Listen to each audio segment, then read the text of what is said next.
Hola, comadres.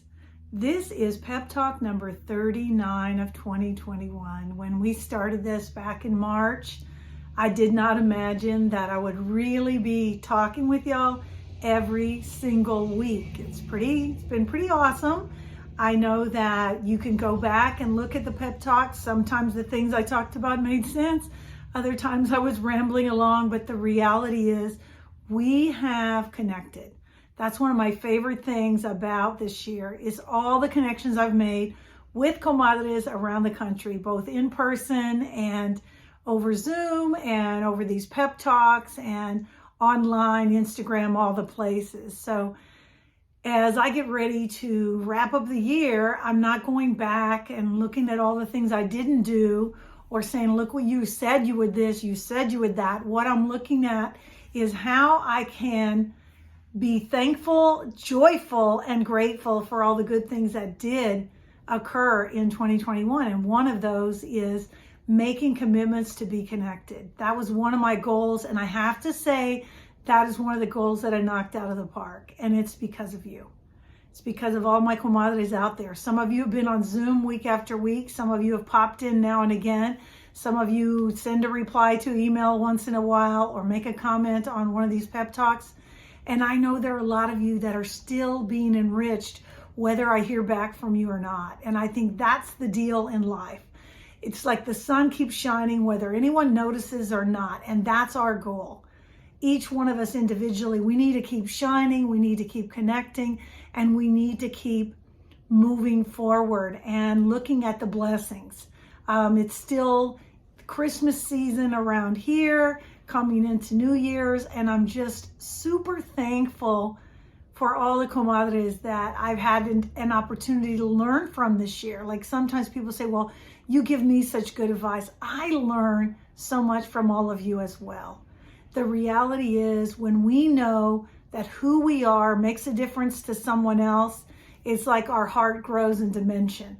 It's our strength gets stronger, our power gets bigger. And so having this connection this year has been really special to me. I look forward to 2022 and more ways that we're going to stay connected. But what I really wanted to tune in on this pep talk today, number 39, is just the satisfaction of all the gifts of life rather than the inventory of what we don't have, rather than the inventory of what didn't go how I wanted it to.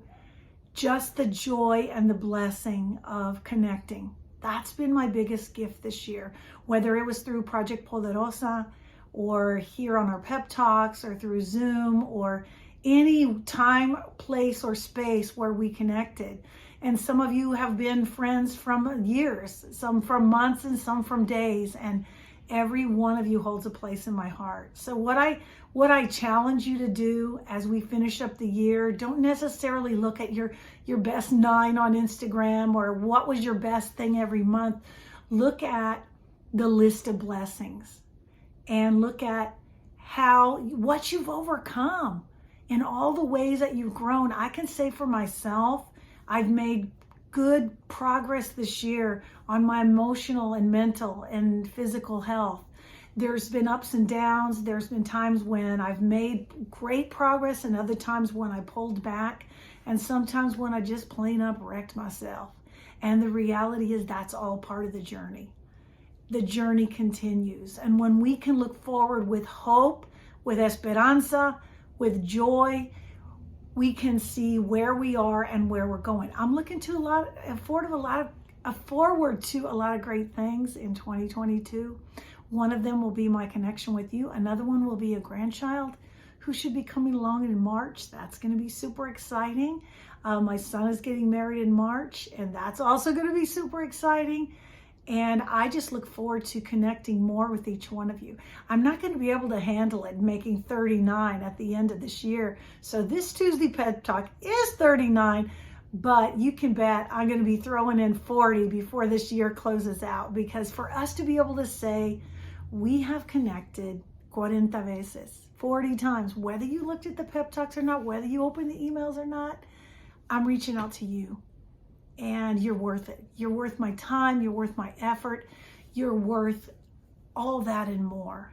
And I just look forward to connecting more with you in the coming year. And I'm just thankful. I'm thankful for each lesson I learned this year, and some of them I didn't learn the easy way. I'm thankful for the people who brought me joy and also for the people who brought me challenges. Sometimes people are teaching me a lesson on how I don't want to be. Sometimes people are showing me that they're wounded, they're hurt just like I'm wounded and I'm hurt. And one of the things that I need to know is that everybody's doing the best they can with the information and resources they have. When we're willing to do more work on our hearts, our minds, and our souls, we can forgive more. We can give people the benefit of the doubt more, and we can learn to set boundaries and actually protect ourselves. Sometimes we have toxic people in our lives, and being a good person doesn't mean just throw yourself wide open and let yourself get trampled on. Growing is also about setting boundaries. It's about saying no, and it's about restricting access to your heart. So keep doing what you need to do. Keep taking care of yourselves. Take a moment to just look back on how amazing and terrific and wonderful this year was in a lot of ways. In other ways, we can be like, that didn't happen, that didn't happen. When is the pandemic over? We don't have an answer to that, do we? But we do have an answer to one thing. Was it worth it? Was the effort I put in this year to my family, to my home, to my work, to my mental, social, emotional, and physical health, was it worth it? I know it was worth it for me. Hope it was worth it for you. And let's keep going together, moving forward for another year of love, growth, and connection. Happy New Year. It's coming soon, but I'll be back to give you episode 40. Take care, comadres.